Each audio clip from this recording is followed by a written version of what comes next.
8살 소녀 메리 존스라는 아이가 있었습니다.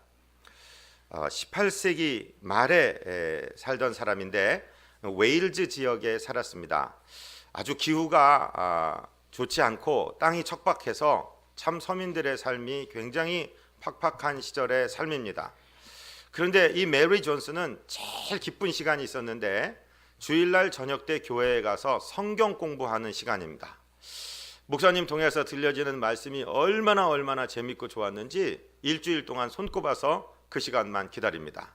그러다가 10살이 되었을 때는 교회 학교에 나가서 이제 글을 배우기 시작합니다.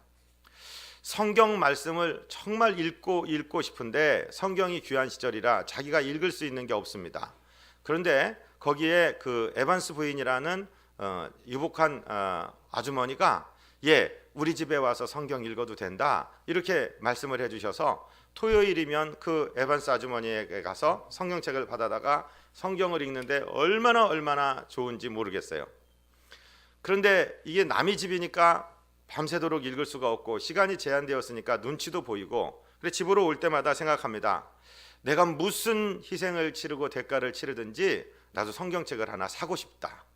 그래서 이 10살 박이 소녀아이가 가진 허드렛 일을 하면서 돈을 모으기 시작합니다.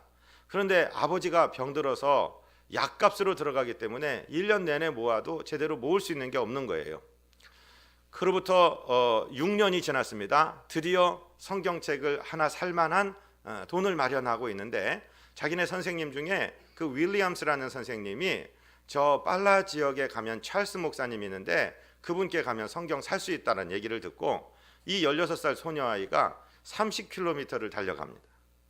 마라톤이 42.195잖아요. 30km 달려가서 그 빨라라는 지역에 이르고 찰스 목사님 만나서 목사님 성경 주세요. 그리고 자기 마련한 돈을 가져오니까 목사님이 아이고 어떻게 하냐. 재고는 다 떨어졌고 이제 우리 웨일스 쪽의 언어로 이 성경을 더 이상 인쇄를 하지 않으니 네가 성경을 구할 수가 없구나. 그랬더니 이 16살 메리 존스가 그냥 털썩 다리에 힘이 풀리고 주저앉아서 울기 시작합니다. 내 하나님 말씀 이렇게 읽고 싶은데 어떻게 이렇게 살 수가 없냐고 6년 기다려서 왔는데 그러니까 이 찰스 목사님이 감동을 했어요. 그래서 당신 성경책을 그냥 이 메리 존스에게 주었습니다. 그리고 얼마 있다가 1802년 12월에 런던에서 열린 기독교 서회 회의에서 이 찰스 목사님이 그 메리 존스 이야기를 하는 겁니다. 그 사실에 감동되어서 모든 서민들도 별로 비싸지 않은 가격에 성경을 사서 읽도록 만들어야 되겠다 그래서 영국 성서공회라는 것이 탄생을 하게 됩니다. 그리고 나서 1814년에는 네덜란드 성서공회, 1826년에는 스코틀랜드 성서공회가 조직되고 막 퍼져갑니다. 우리나라에서도 1882년 그 스코틀랜드 성서공회의 도움을 받아서 존 로스에 의해서 예슈 성교 누가복음 전서, 그때 발음으로 그렇게 돼 있죠. 예수 성교 누가복음 전서라는 책이 번역이 돼요. 그것은 우리나라가 아니라 중국 산동성에서 출판돼서 인쇄된 겁니다. 그 언더우드 아펜셀러가 들어오는 때가 1884년인데 그때보다 2년 앞서서 이미 조선어 성경이 우리말로 번역된 성경이 산동성에서 출판이 돼서 성경이 먼저 들어왔던 것을 기억해 보십시오. 무슬림들이 우리 예수 믿는 사람들을 뭐라고 부르는지 아십니까? 책의 백성들이라고 부릅니다. 왜냐하면 우리는 철저하게 이 성경책에 따라서 신앙을 가꾸어가고 유지해가고 전도하고 하기 때문에 이 성경이 우리에게 그렇게 중요한 것이죠.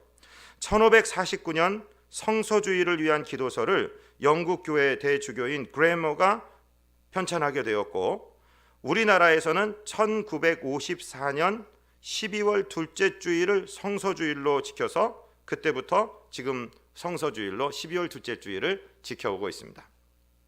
성경이라는 책은요 어느 날 갑자기 성경 이렇게 발견된 게 아니고 모세오경, 그러면 모세라는 사람이 쓰기 시작했죠. 모세가 BC 15세기에 출애굽을 한 사람으로 따지니까 모세부터 시작해서 요한까지, 요한계시록을 쓴 요한이 AD 93년도에 가서 이 요한계시록을 쓴 거예요.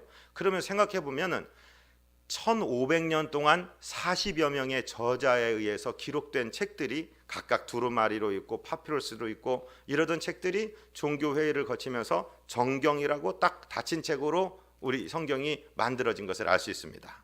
그러니까 1500여 년에 걸쳐서 40여 명의 저자들에 의해서 쓰여진 책이 바로 이 성경인데, 이 성경은 각각 다른 말을 하는 것이 아니라 한 사람의 이야기를 하고 있습니다. 누구의 이야기일까요? 예수 그리스도의 이야기입니다. 창세기 1장 1절, 2절, 3절에 예수님이 등장하십니다. 태초에 하나님이 천지를 창조하셨다. 이 세상이 모든 흑암 가운데 있고 혼돈 가운데 있고 아주 깊은 흑암 속에 공허 속에 있었는데 그때 성령이 운행하고 계셨다. 그런데 그때 하나님이 말씀하여 이르시되, 그 말씀이 바로 예수님이십니다. 빛이 있으라 했었더니 빛이 생겨났습니다. 창조 때부터 계셨던 예수님이 이제 인간의 몸을 입고 어떻게 오실 것이다라고 예고편으로 주신 말씀이 구약 성경이고, 예수님이 오셔서 어떻게 오셨고 어떤 일을 하시고 어떻게 십자가를 지시고 어떻게 부활하시고 어떻게 선교 명령을 남기시고 승천하셨다를 기록하는 것이 복음서고, 그 예수님을 어떻게 믿고 따라야 된다는 것을 설명한 책이 서간서고, 그 예수님이 다시 오실 것이다라는 것을 쓴 책이 요한계시록이고, 성경은 철저하게 예수님에 관한 이야기입니다. 예수님이 말씀이십니다.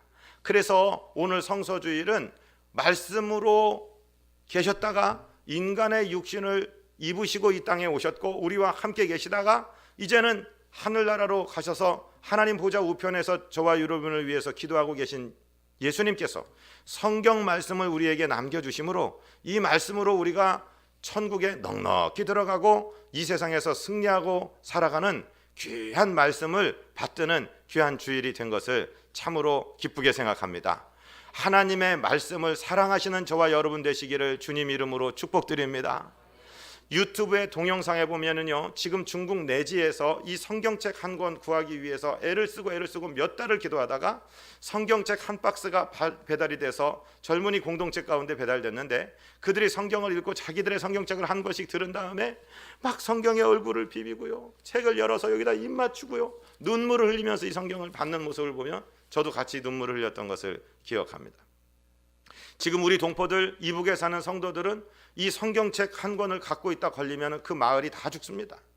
그렇기 때문에 이 성경 갖고 있는 것도 어렵고 이것을 구할 수도 없기 때문에 극동방송에서 불러주는 성경책을 새벽마다 이불 속에 들어가서 받아 적고 있는 성경 말씀인데, 저와 여러분 이 말씀을 얼마나 사랑하십니까? 너무 흔해서 차에도 한 권, 집에도 한 권, 교회에도 한 권 놔두고 다니는 경우가 참 많은데요, 뭐 성경을 어디에 놔두고 다니시든 간에 하나님 말씀을 마음에 꼭 붙들고 성경을 사랑하시는 책의 백성들, 저와 여러분들 되시기를 주님 이름으로 축복드립니다. 이 성경은 우리로 하여금 구원에 이르는 진리가 있게 하실 뿐만 아니라 우리가 삶 가운데서도 하늘나라 갈 때까지 승리하며 살아가게 인도하시는 말씀이 된다는 것입니다.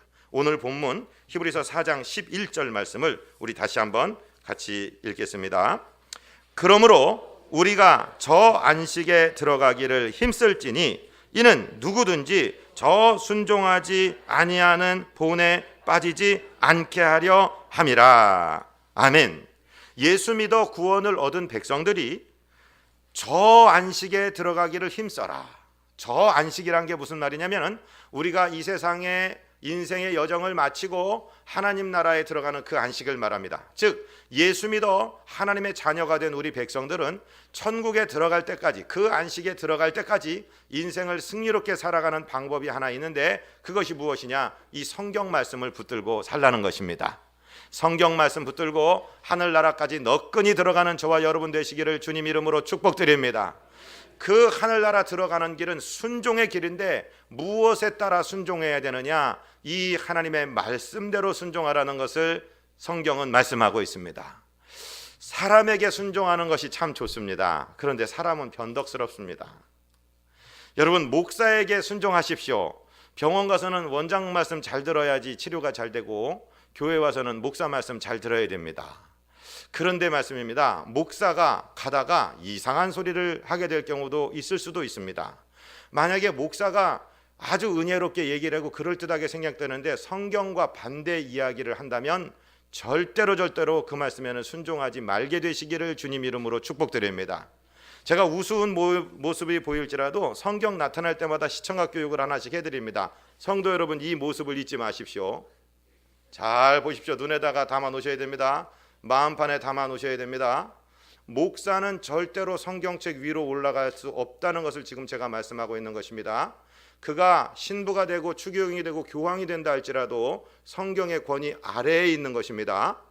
저 로마 교회는 성경이 참고서입니다. 교황의 교시가 더 중요하게 되어 있습니다. 그래서 잘못됐다는 것입니다. 절대로 사람이, 목사가 하나님의 성경의 권세 위로 올라갈 수가 없습니다. 성경은 예수님이시고 예수님의 말씀을 그대로 기록하고 있기 때문에 여기 설교하는 사람은 이 성경이 무슨 뜻이며 우리 삶에 어떻게 적용하시는 것이 좋겠다라고 예수님을 소개하는 중매쟁이에 불과합니다. 하나님의 말씀 자체가 권능이 있는 줄로 믿으시기를 바랍니다.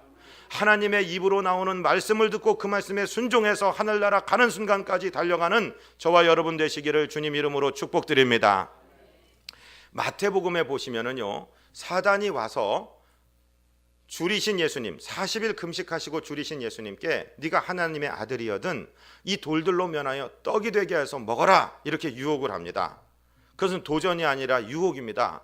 40일 동안 줄이신 예수님, 정말 인간의 한계에 부닥치신 예수님, 인간과 동일한 오감을 가지시고 인간의 나약성을 스스로 취하신 예수님이 40일을 못 잡수시고 줄이셨는데 거기서 네가 만일 하나님의 아들이여든 돌로 떡을 만들라고 예수님을 유혹합니다. 즉 네가 만일 하나님의 아들이여든 If you are the son of God, 네가 만약에 하나님의 아들이라면 하면서 예수님께 의심을 주는 거예요. 인간의 똑같은 나약성을 가진 예수님께 의심하게 하면서 배가 고프니까 육신의 정욕대로 돌로 떡을 만들라고 그렇게 유혹했을 때 예수님께서 뭐라고 명령하셨는지 마태복음 4장 4절에 기록되었습니다. 우리 다 같이 한번 읽어보겠습니다.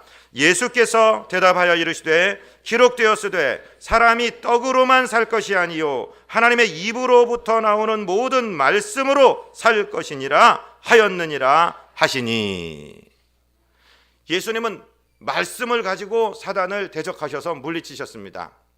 기록되었다. 신명기 7장에 기록되었다 말씀하시면서 주님 뭐라고 말씀하시냐면 떡만 먹고 사는 것이 아니다.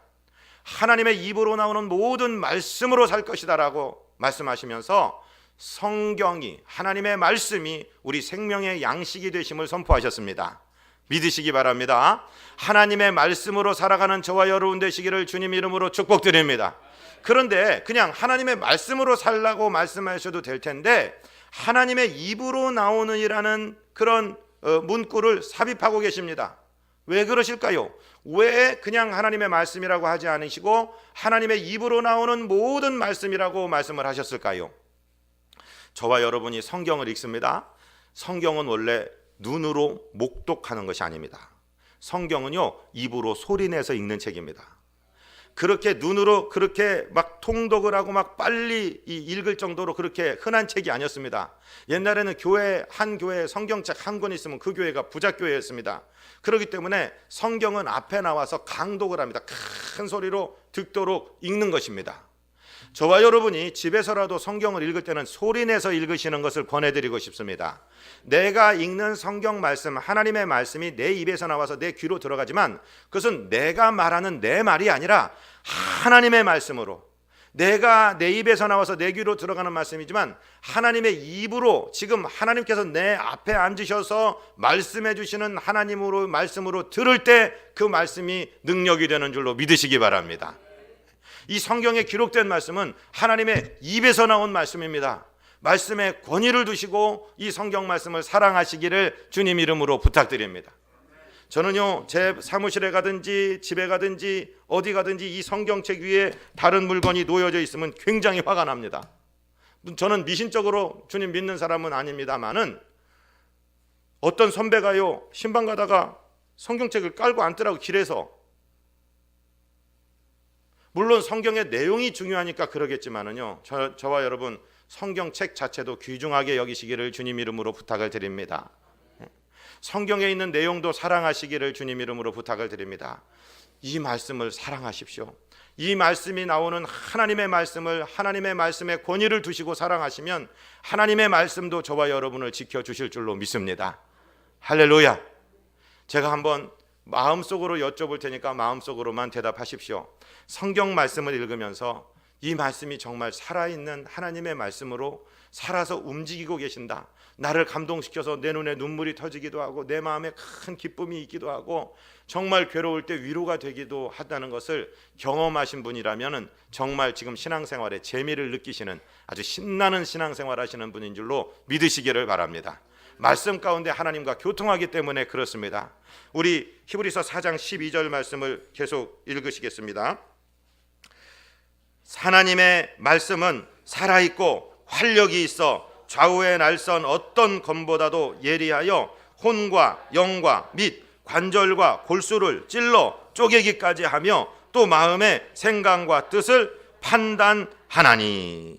할렐루야. 하나님의 말씀은요 살아있습니다. 체험해 보셨습니까? 하나님의 말씀이 살아있다는 것을요. 이 세상에서 가장 많이 인쇄되면서 가장 많이 읽히지 않는 책 넘버원이 성경책입니다. 지금 몇십억 권이 인쇄가 되었는지 모릅니다. 그런데 잘 읽히지 않습니다. 하나님의 말씀이 살아있다는 것을 우리가 정말 하나님을 사랑하는 마음으로 나를 사랑하는 내 하나님이 러브레터로 주신 것이라는 사실을 깨달을 때 이 말씀의 진리와 이 말씀의 기쁨의 깊이를 우리가 깨달을 수 있게 됩니다. 왜냐하면 이 말씀은요 예수님이시기 때문에 그렇습니다. 태초에 말씀이 계시니라. 그 말씀이 하나님과 함께 계셨으니 곧 그 말씀은 하나님이시니라. 그것이 요한복음 1장 1절에서 이야기하고 있는 것이거든요. 육신을 입고 마리아의 아들로서 예수님이 이 세상에 오시기 전까지 존재하던 양식이 하나님의 말씀입니다. 말씀이 임하실 때 빛이 있으라 하는 말씀이 있을 때 빛이 있었어요. 그래서 예수님 때문에 이 세계가 창조되었습니다. 그러다 2000여 년 전쯤에는 인간의 육신을 그대로 입으시고 저와 여러분을 건지시기 위해서 육신을 입고 오셨습니다. 그 예수님이 저와 여러분을 위해서 땀 흘리시면서 천국 복음을 전파하시고 피 흘리시고 물 한 방울 마지막 다 흘리셔서 저와 여러분의 죄를 씻으시며 그분이 부활하시고 하늘나라 올라가셨습니다. 그런데 올라가실 때 뭘 남겨두셨느냐? 성경 말씀을 남기게 되셨습니다. 그렇기 때문에 이 말씀은 예수님에 관한 말씀이고 이 말씀이 곧 예수님이십니다. 예수님은 부활하셔서 다시 죽으시지 아니하시고 지금도 하나님 보좌 우편에 살아계셔서 저와 여러분을 위하여 기도하고 계시는 것 마찬가지로 하나님의 말씀도 살아있는 줄로 믿으시기를 바랍니다. 하나님의 말씀이 살아서 움직인다는 사실을요 여러분 좀 체험하셨으면 좋겠습니다. 저는 제 자랑 같은데 제 간증을 한번 해볼까요? 고등학교 2학년 때 제가 서울 강석교회라는 곳 학생회장이었습니다. 그 학생회장을 잘하려고 매주 금요일이면 아침, 점심, 저녁을 금식했습니다. 고등학교 2학년 때 얼마나 많이 먹을 때예요. 그런데 그거 잘하려고, 왜냐하면 선배들이 하도 엄했기 때문에 그 학생회장을 지낸 선배들이 막 빠따도 치고 그럴 때입니다. 그렇기 때문에 그랬는데 아침에는 시간이 없으니까 학교에 그냥 갔다가 학교에서 돌아와서 제 공부하기 전에 지금같이 자율학습이 있을 때가 아니니까 성경책 20장을 읽었어요. 하루에 20장을 성경을 읽지 않으면은 제가 집에 와서 활동을 하지 않을 정도로 그렇게 매일 열심히 성경을 읽었습니다. 그때는 의무감 때문에 읽어서 그저 오늘 몇 장 읽었다 체크하는 정도였죠. 그러다가 학부를 졸업하고 군대 갔다 오고 뭐 직장 생활을 좀 하다가 이제 신학교에 가게 됩니다. 신학교에 가려면 입학시험이 영어, 성경, 상식, 논문 뭐 이런 과목이 있는데 그때 성경을 이제 시험을 봐야 되니까 다시 한번 읽기 시작했습니다. 그런데 어느 날 읽다가요 이 말씀이 살아있는 것을 깨닫게 되었습니다. 거기 성경의 주인공들의 이름이 등장하는데 거기다 제 이름을 넣어서 읽어보니까요 어쩜 그렇게 이 상황이 저하고 딱 맞아떨어지는 상황인지 이 말씀이 살아나서 어떤 때는 제 멱살을 잡고 저를 질책하는 것 같다가 어떤 때는 하나님의 품에 저를 콕 안아주시는 것 같다가 이 말씀이 살아있는 것을 그때 체험하게 되었습니다. 그래서요 성경 읽는 것보다 더 기쁜 시간이 없었습니다. 인도네시아에 선교 가서도요 큰 머그잔에다 옅은 커피 한 잔 타놓고 아침이면은 나가면은 말도 떠듬떠듬 하는데 말하기도 어렵고 그러니까 하나님과 대화해야지 하고 우리말 성경책, 영어 성경책, 일본말 성경책, 독일말 성경책, 인도네시아말 성경책 이렇게 펴놓고 봅니다. 지금처럼 무슨 컴퓨터 성경이 있어갖고 막 그럴 때도 아니에요. 그래서 제가 아는 언어들의 말씀들을 보면서 하나님 이 말씀이었군요, 이 뜻이었군요 하고 하나님과 대화하면서 하나님, 살아계신 하나님을 만나기 시작했는데, 제가 만난 성경 가운데 만난 하나님과의 깊은 교통하심이 우리 성도님들도 한 번도 빠지지 않고 성경 가운데 만나게 되시기를 주님 이름으로 축복드립니다. 그래서 하나님의 말씀이 살아있다는 사실을 다 같이 체험하시고 하나님 말씀에 깊이 빠지는 책의 사람들, 성경책의 사람들, 저와 여러분 되시기를 주님 이름으로 축복드립니다. 그런데요, 이 하나님의 말씀은 살아있을 뿐만 아니라요, 활동력이 있습니다. 옛날 개혁 성경에는 살았고 운동력이 있어서 그랬습니다. 영어에는 The word of God is living and active. 움직인다니까요. 살아서 막 움직인다니까요. 하나님의 말씀이 살아서 활력이 있다는 사실을 믿게 되시기를 주님 이름으로 부탁을 드립니다. 정말로 이 말씀은 살아 있습니다. 그리고 이 말씀은요, 살려내는 말씀입니다. 이 말씀이 어떻게 살려내느냐면요, 하나님의 말씀이 들려질 때 우리 영혼이 살아납니다. 여러분 생각해 보세요. 나사로가 죽어서 지금 돌로 된 무덤에 갇혀 있습니다. 동굴 같은 곳이죠. 그런데 이미 죽어서 부패가 되고 화학적인 변화가 일어나기 시작하고 냄새가 나고 시체가 녹아내리기 시작하는데, 예수님께서, 말씀이신 예수님께서 나사로야 나와라 말씀하시니까 그 영혼이 썩어가는 육체를 번쩍 들고 나오는 운동력이 있는 말씀이라는 사실입니다. 하나님의 말씀은요, 참으로 살아서 운동력이 있는 말씀입니다. 하나님이 말씀을 보내실 때 말씀이 우리 영혼에 들리는 순간에 살아나기 시작하는 것입니다. 여러분, 이 권세를 믿으시기 바랍니다. 믿고 선포하면 그 말씀의 능력이 실제로 우리 영과 혼과 육에 나타나는 줄로, 우리 상황 가운데 나타나는 줄로 믿으시기를 바랍니다. 시편 107편 19절 20절을 우리 같이 읽겠습니까? 이에 그들이 그들의 고통 때문에 여호와께 부르짖으매 그가 그들의 고통에서 그들을 구원하시되 그가 그의 말씀을 보내어 그들을 고치시고 위험한 지경에서 건지시는 도다. 아멘. 하나님께서 우리에게 응답하시는데 최고의 응답은 하나님의 말씀을 들려주시는 거예요. 그 말씀이 들려지고 선포되고 깨달아지고 순종될 때 그 말씀은 능력으로, 기적으로, 정말 액티브한, 움직이는, 운동력 있는, 활력 있는 말씀으로 저와 여러분을 살려주는 것인 줄로 믿습니다. 성령께서 이 역동적인 역사를 주관하십니다. 성령의 감독으로 성경이 기록되었는데 성령의 역사로 말미암아 이 말씀이 생각납니다. 이 말씀이 깨달아집니다. 지금 설교를 우리가 하고 듣고 있는 이 가운데도 목사가 하고 성도가 듣는 것이 아니라 성령께서 주장하셔서 말씀하게 하시고 깨닫게 하시고 아멘으로 반응하게 하시는 성령의 역동적인 역사가 있는 줄을 믿으시기를 주님 이름으로 부탁을 드립니다. 하나님의 말씀이 깨달아지게 하신다니까요. 요한복음 12장 14절로 16절에 이런 말씀이 있습니다. 예수는 한 어린 나귀를 타고 가시니 이는 기록된 바 시온에 따라 두려워하지 말라. 보라, 너희 왕이 나귀 새끼를 타고 오셨다 함과 같더라. 제자들은 처음에 이 일을 깨닫지 못하였다가 예수께서 영광을 얻으신 후에야 이것이 예수께 대하여 기록된 것임과 사람들이 예수께 이같이 한 것임이 생각났더라. 아멘. 하나님께서 생각나게 하십니다. 일을 실제로 진행할 때는 당황스럽고 그 일에 집중하다 보니까 이게 하나님의 뜻인지 뭔지 잘 몰라요. 그런데 지나가고 난 다음에 하나님이 이렇게 하시려고 그렇게 하셨구나 하는 것을 생각나게 해주십니다. 할렐루야. 믿으시기를 주님 이름으로 축복드립니다. 우리 성도님들 가운데 어떤 상황이 내 앞에 전개되고 있습니다. 어떤 일이 내 앞에 닥쳤습니다. 근데 동시에 하나님의 말씀이 내게 임했습니다. 내가 성경 말씀 중에 아니면 설교 시간에 들은 말씀 중에 어떤 구절이 떠올랐습니다. 여러분 은혜 받으신 줄로 믿으시기를 바랍니다. 그러면 그 말씀 그대로 되어지는 것입니다. 하나님께서 우리에게 선물로 주신 말씀이시기 때문에 그렇습니다. 할렐루야. 목사를 위해서도 기도해 주십시오. 하나님, 이 비전교회 강단의 목사가 계속해서 하나님의 말씀을 받도록 하나님 말씀하여 주시옵소서. 사람 소리 내지 않고 하나님께서 주시는 말씀을 그대로 받아서 하나님 앞에서 선포하도록 인도하여 주옵소서. 사람을 두려워하지 말고 하나님 하라는 말씀을 하도록 도와주시옵소서. 기도해 주시기를 바랍니다. 하나님이요 말씀을 보내서 저와 여러분을 살려주십니다. 그런데 이 말씀이 어떤 말씀이라고 기록됐냐면요, 좌우에 날이 선 어떤 검보다도 예리한 말씀이라고 기록되어 있습니다. 좌우에 날이 선 어떤 검보다도 예리한 말씀이라는 것, 이게 무슨 뜻일까요?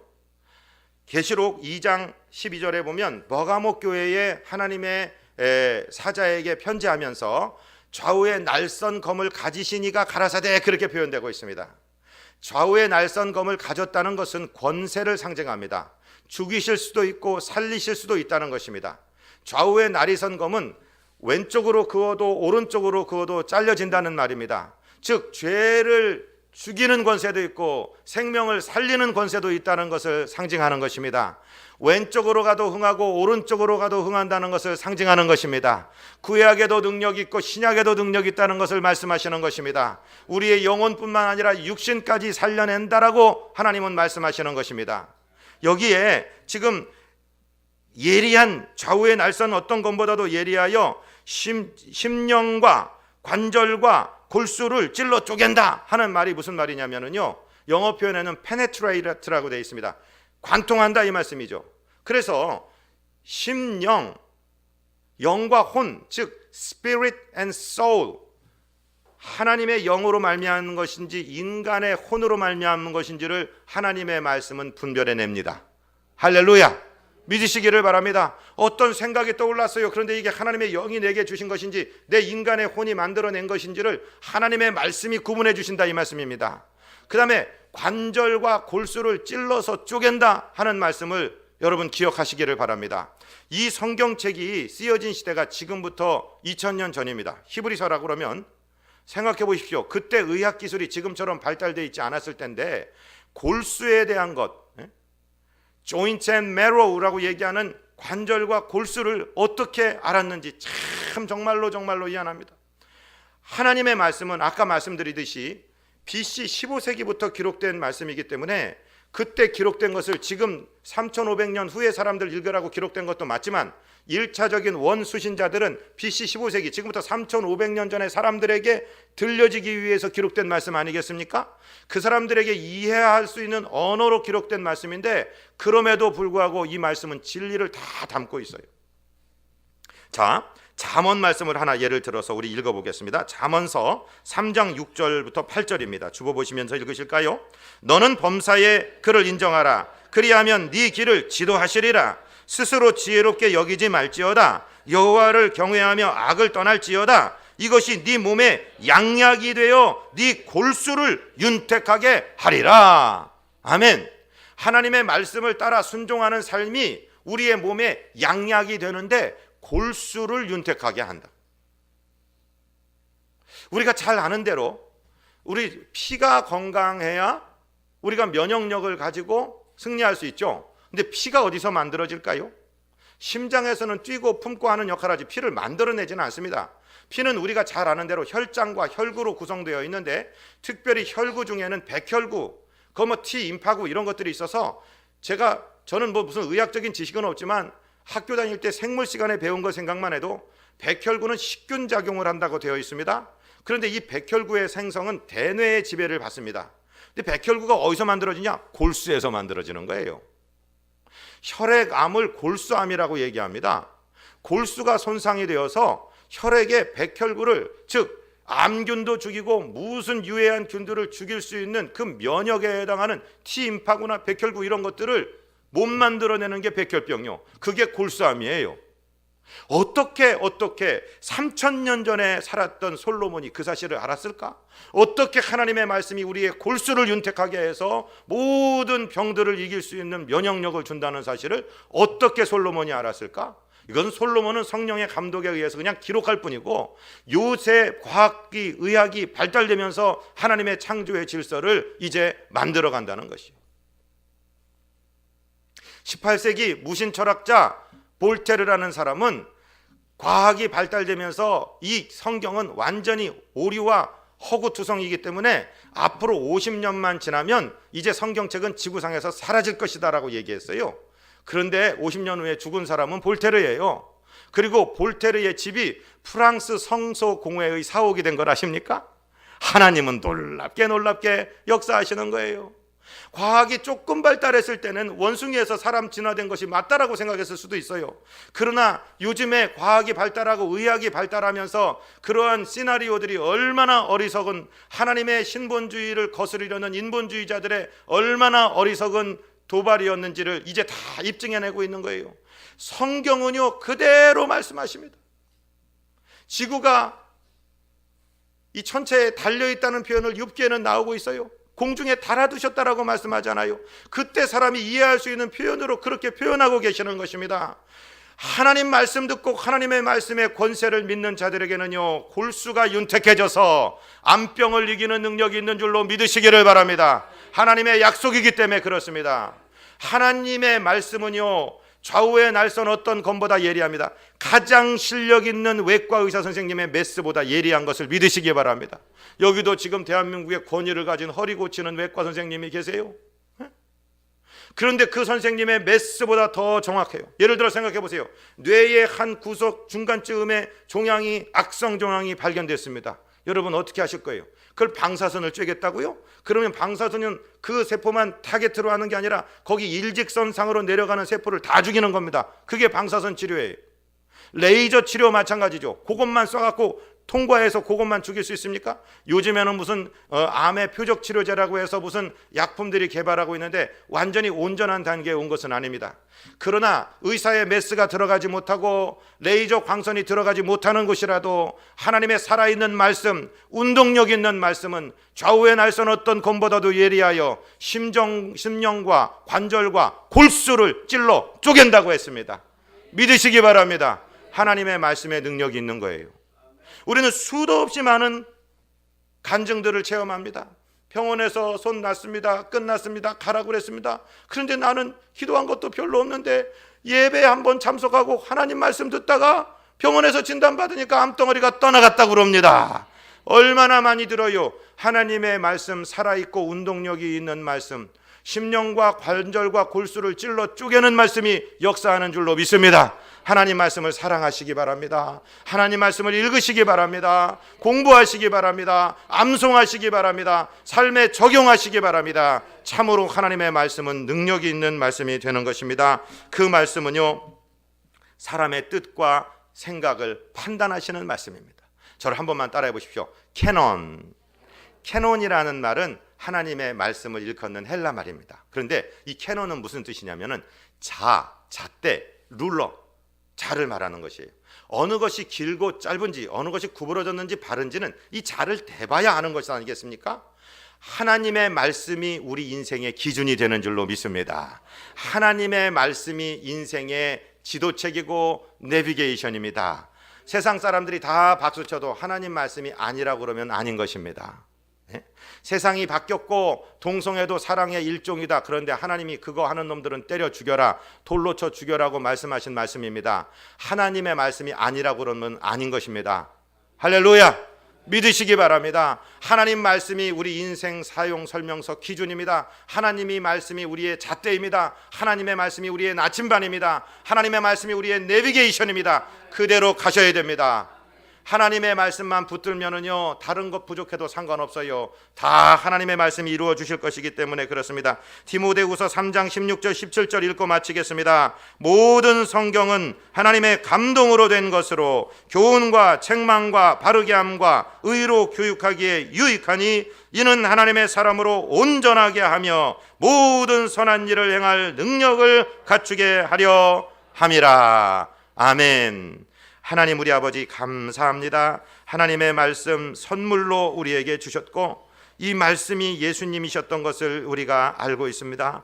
이 말씀 사랑하게 하여 주옵소서. 말씀대로 행하게 하여 주시옵소서. 말씀이 우리의 친구가 되게 하여 주시고 우리의 길잡이가 되게 하여 주시고 우리의 능력과 위로가 되게 하여 주시고 말씀과 동행하는 책의 백성들, 정말 능력의 하나님의 사람들, 자녀들 되도록 우리를 붙들어 주옵소서. 예수 그리스도 이름으로 믿사옵고 축복하고 간구하옵나이다. 아멘.